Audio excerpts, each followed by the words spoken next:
it's Drybear. And we are getting a surprise 2.3 update for Cyberpunk 2077, launching tomorrow on all consoles and platforms, except for Switch 2. So some really cool quality of life in here. Their focus for this one was to kind of bring some novelty to the game. This isn't like a major overhaul, not a ton of new content, but we are getting new features like Autodrive, new vehicles to collect, including quests to collect them, one of them being very unique with its own lore behind it. Some quality of life, some new paint jobs, a expanded photo mode with a ton of new options and NPCs, and some settings as well. Also, it's important to keep in mind that Cyberpunk 2077, the sequel, the second one, which I guess they're going to call Cyberpunk 2, is in pre-production right now. It was previously an internal project that they were working on. A lot of people were wondering whether they were actually going to create another Cyberpunk based on the first one, considering how rough the start was, and the fact that they kind of made it to this really awesome game after a lot of effort. But they have confirmed that Cyberpunk 2 is in pre-production. Given their timeline at CD Projekt RED, we're probably looking at anywhere from 4 to 6 years from now. So I'd probably look at,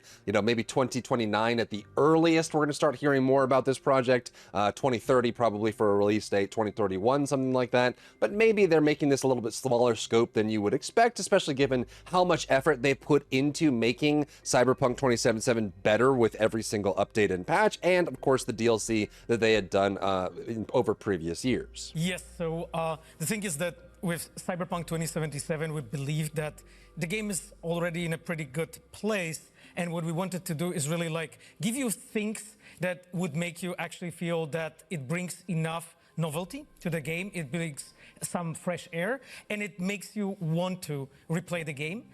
In the same time, we want to address some of the requests that the guys had, so throughout this meeting today, we'll be outlining some of those. And a lot of them will be focused around vehicles and traversing the world.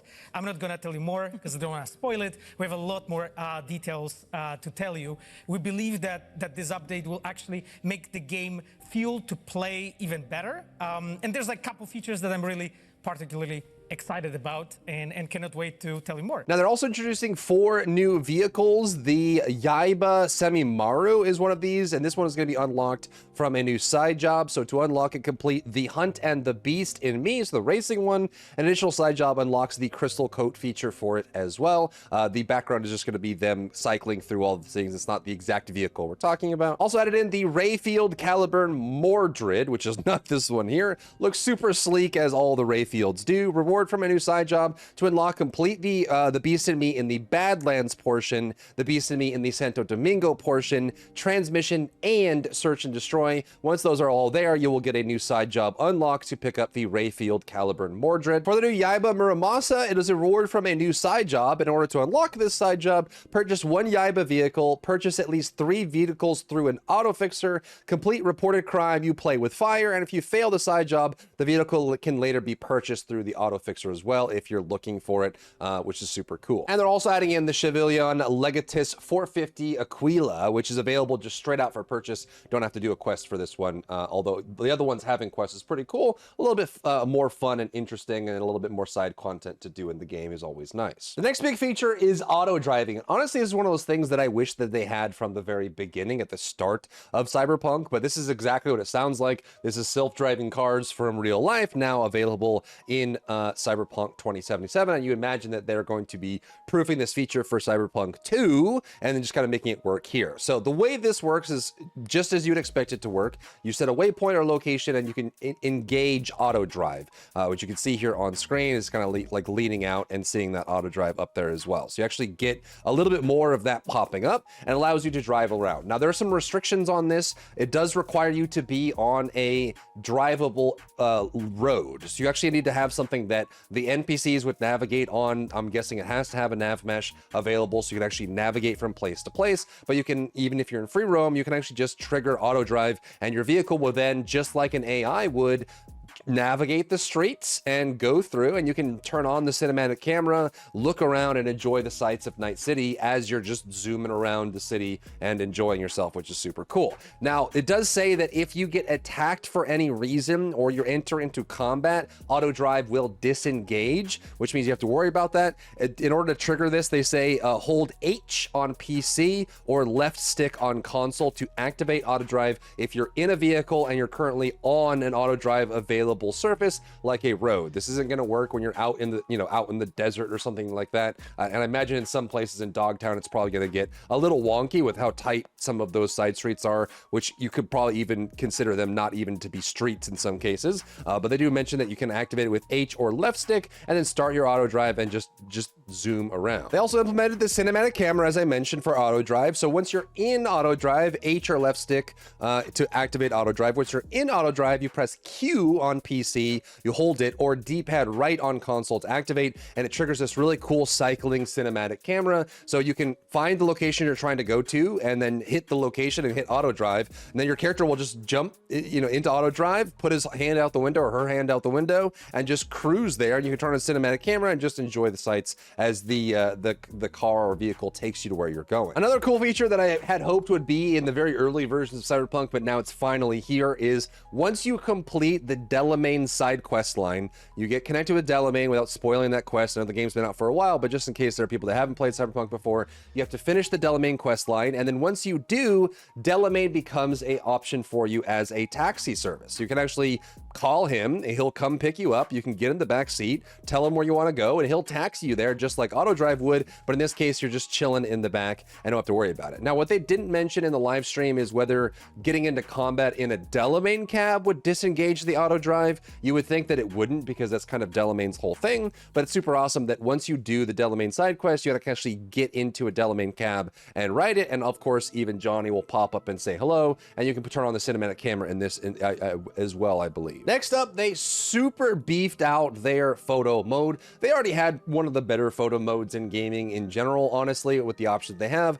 but with this update, they added 27 new NPCs that you can spawn in and pose and place and light in your photo mode. So if you want to bring out Aurora or something like that, you absolutely can, including Rita Wheeler, the Castle Twins, Fixers, Dum Dum, the Iguana, if you wanted to put the Iguana in your photo shot, Brendan, and more. So a bunch of new NPCs and characters you can slot in for the photo mode. You can now switch between alternate outfits for NPCs spawned in the photo mode. So you can see here with Roar, swapping out outfits and what they're wearing based on the outfits they had. They said that in general, most of the outfits that are in the game are available for characters that they fit on.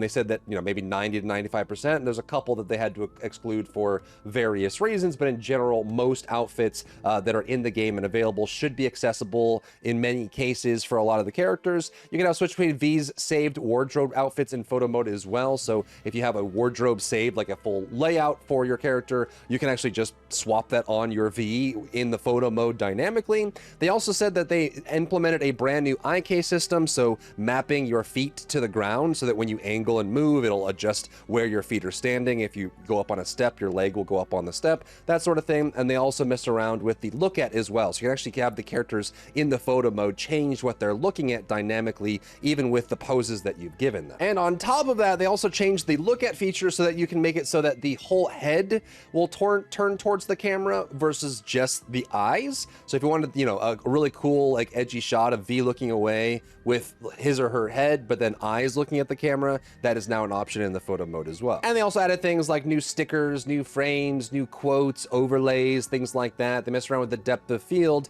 and a new color balance tab as well. So if you really want to make like a Night City postcard or some really cool poses, especially with the new characters added to the photo mode, I'm pretty excited for the amount of like flexibility you'll be able to have to kind of create your own shots and your own vibes using the new features they've included. And again, this feels like something that they're probably just going to include in Cyberpunk 2 as baseline as they flesh out those feature lists. They also did some quality of life. The game will now detect if the player is using inverted mouse button settings and automatically adjust in game. And they added an option to toggle aiming down sights in settings controls. So under controls, you actually change the toggle for ADS. And lastly, the big addition for this is going to be a bunch of settings and technology additions to the game as well. So they added in support for FSR 4 and FSR 3.1. Some of these might be delayed on certain platforms, but in general, more FSR support is always a really good addition. This also includes support for Intel XeSS 2.0 and FrameGen. They also added in support for HDR10 Plus gaming for Intel, and to enable disable this, you just have to go to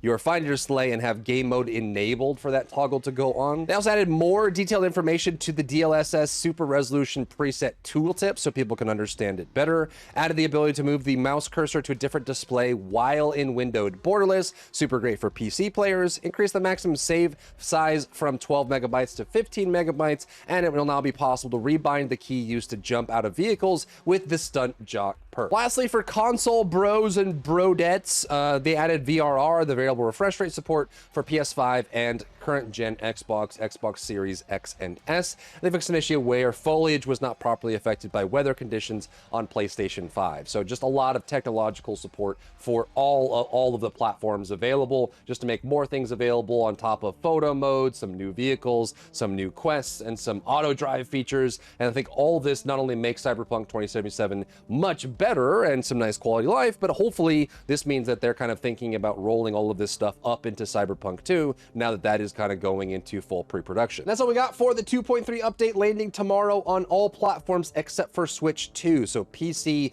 PlayStation, and Xbox are all getting this tomorrow some point, and then Switch 2 will be following at some point in the future in a matter of weeks, hopefully, to get that update there. And again, you know, I want to stress that they are working on the next game, so a lot of this probably will bleed over into the new project, and they probably will test some stuff out in the current game to see how they work, if there's you know, if it's easily made analogous between the two different games and projects that they're working on. But it's great that they're deciding to add more to the game, more content, more stuff, more features is always a welcome change. Let me know what you think about Cyberpunk 2.3 down below. If you found value in today's video, leave a like down below, leave a comment for the algorithm to help this video get seen by more people, and don't forget to check out my other channels for other content and other stuff and other things.